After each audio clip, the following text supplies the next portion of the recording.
So if you were on Reddit today, you might have seen this image.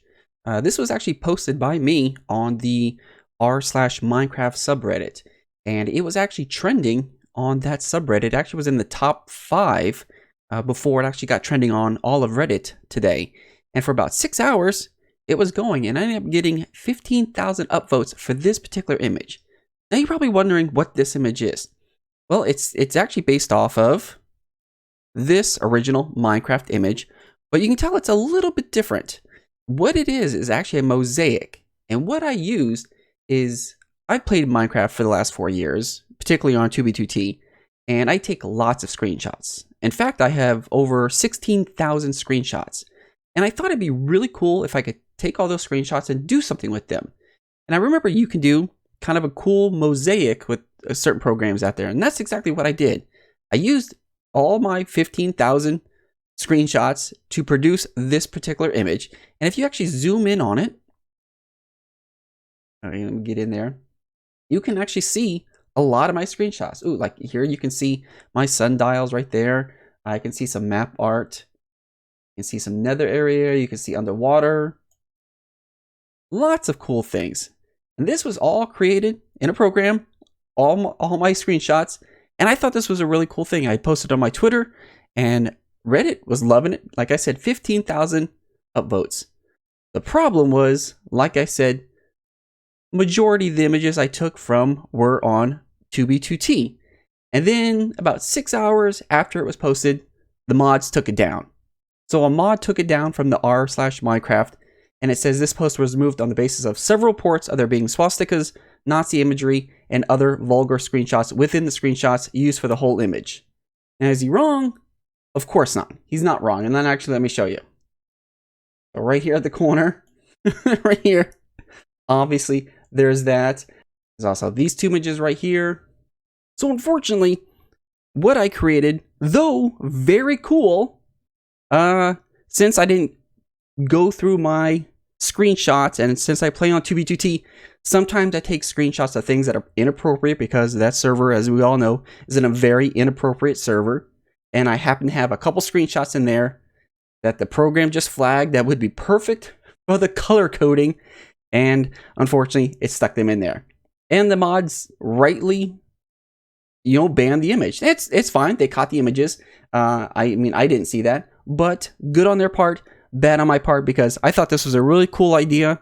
It's just unfortunate that the images that it took some of the inappropriate ones that I had taken while I play on 2b2t.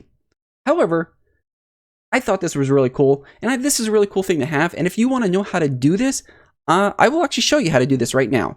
This particular program is called AndreaMosaic, and in the video description down below, I'm going to leave a link where you can download this. It either has a installer program that you can use, or there's actually a portable version, and that's the one I'm going to use right now. So let's go ahead and jump into that, and I'm going to show you how to use this program. So this is the AndreaMosaic website. You go ahead and go out to download, and then right here on the right side it says Windows Portable, and that's the version I'm going to be downloading it because I actually don't want to install it. I just want to use the portable version. So go ahead and download that to your desktop.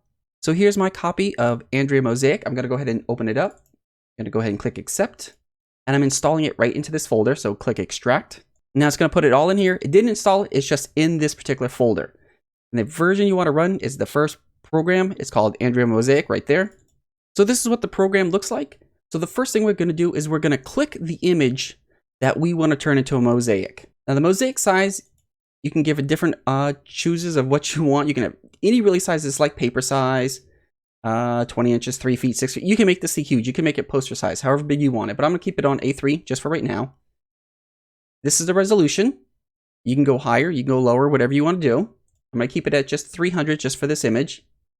And this tells you how many tiles you want to do. So each one of those little squares is going to be a particular image. I'm going to do 50 because it puts a lot more images in there. Now for me, I don't want any duplicate images. I don't want to see multiple images being reused. So I'm going to say no duplicates.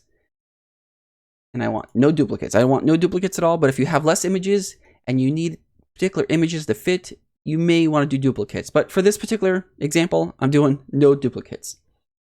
For the tile variants, you can keep it as the original tile. You can also rotate them, so that way the color variants get in there. You can also do mirror, and you can flip it. I'm just going to keep it original tile, no mirroring, no rotating, nothing, so it looks perfectly the same. Now what we're going to go up here is we're going to choose which images we want to use to populate this particular image. Now what I'm going to do is I'm going to actually add in my screenshots folder. So I'm going to go to add folder. So here I navigate it to my screenshots folder. If you can't navigate it, you may need to unhide where certain folders are hidden. I noticed that's something, so it can't navigate unless the folders are unhidden. And the app data folder is a hidden folder within Windows. So you may need to do that if you can't do it. So once you do this, the first time you got to run this, it has to go through every single image to kind of see what's going on in it so it knows where to stick them. So I'm going to click OK. It's going to say, do you want to save the list? So if you want to do this again next time, I would recommend saving the list. So what's going through right now is it's actually going through and looking at every single image. It's going to analyze it. And that way, when it comes time to mosaic an image, it's going to know the perfect colors for each particular section. Now, since I have 15,000 images, it's going to take some time. So we're going to go ahead and cut and get right to the end.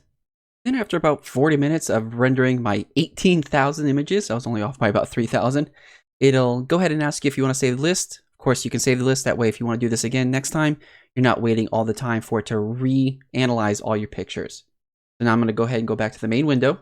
And at this point, you click up at the top right. There's where it says number 3, and you go ahead and render the image.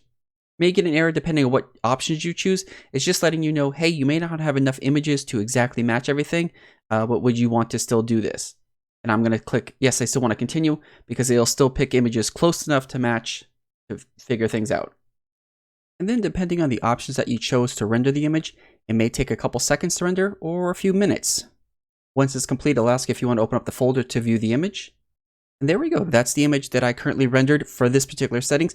Of course, if you pick more images, that way it gives greater detail. Like this was just a 50. You could do probably 100 or even finer. And you can go ahead and create any mosaic you want. I just specifically did this with Minecraft. Plus, you can also do something a little bit different with this.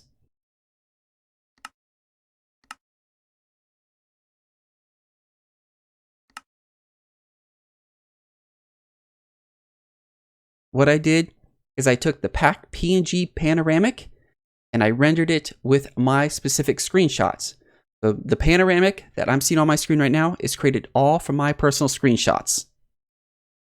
So if you have any further questions on how to make mosaic images through AndreaMosaic, please leave in the video description below.